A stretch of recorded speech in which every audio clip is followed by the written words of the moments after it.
जय श्री कृष्णा। राधे राधे। आइए सुनते हैं गोवर्धन पूजा की पौराणिक कहानी। भारत में त्योहार मनाने की बहुत ही पुरानी और समृद्ध परंपरा रही है।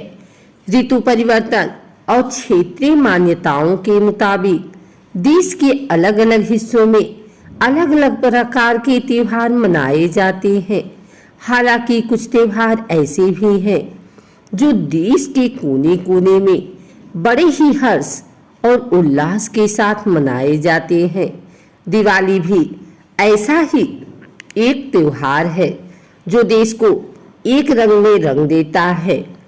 5 दिनों तक चलने वाला यह त्योहार समृद्धि और धन धान्य का माना जाता है।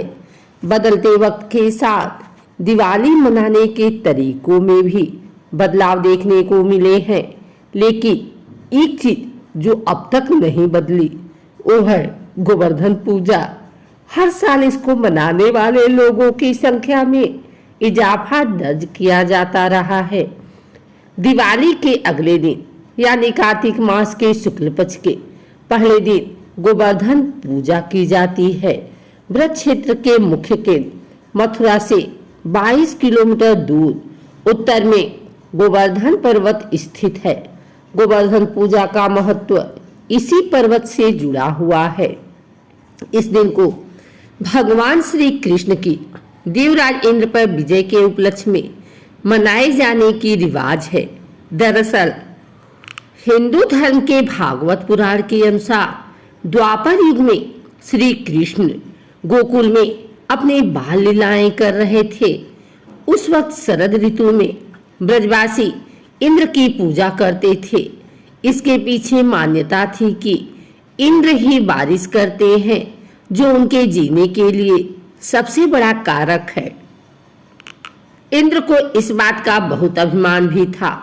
कृष्ण चाहते थे कि लोग इंद्र की वजह गोवर्धन पर्वत की पूजा करें, क्योंकि बारिश और पर्यावरण की शुद्धता गोवर्धन पर्वत की वजह से है। इस पर उगने वाला जंगल और वनस्पतियां बारिश के अनुकूल हालत पैदा करते हैं। चूंकि अपनी बुद्धिमता और ज्ञान के चलते कृष्ण आम लोगों में बहुत ही लोकप्रिय थे।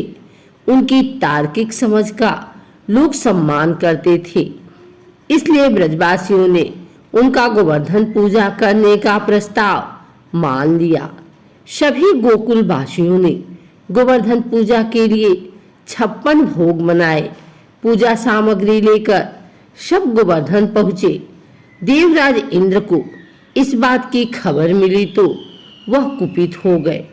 आवेश में आकर उन्होंने ब्रज में मूसलाधार बारिश और तूफान का कहर बरसा दिया। लोग इससे भयभीत हो गए और मदद के लिए चीखने लगे। हालात बेकाबू होते देख श्री कृष्ण ने अपने तर्जनी उंगली पर गोवर्धन पर्वत को उठा लिया।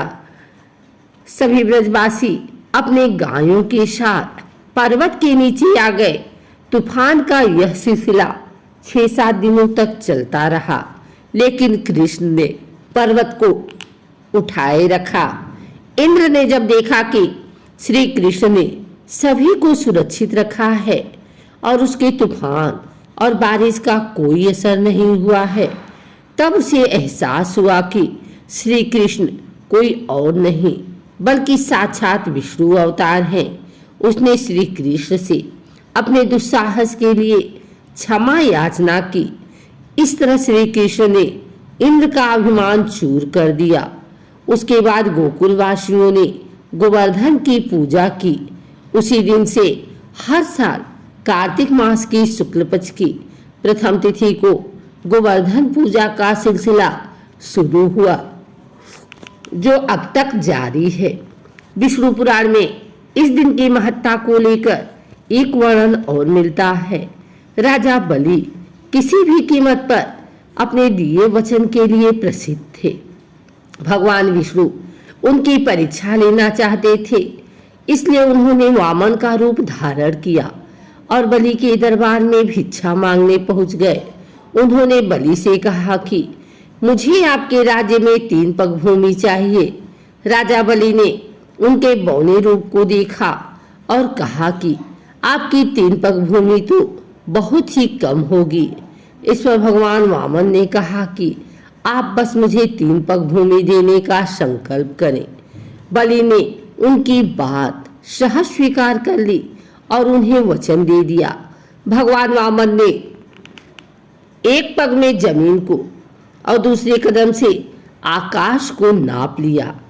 अब वचन के मुताबिक तीसरा पग रखने के लिए कोई जगह नहीं बची। अपने वचन के पक्के राजा बलि ने भगवान वामन के सामने अपना सिर झुका दिया और कहा कि आप तीसरा कदम मेरे सिर पर रखें। इससे भगवान विष्णु प्रसन्न हो गए और वह अपने दिव्य रूप में प्रकट हो गए। उन्होंने बलि को पाताल लोक का राजा बना दिया। महाराष्ट्र में इसी मान्यता के अनुसार इस दिन को मनाया जाता है।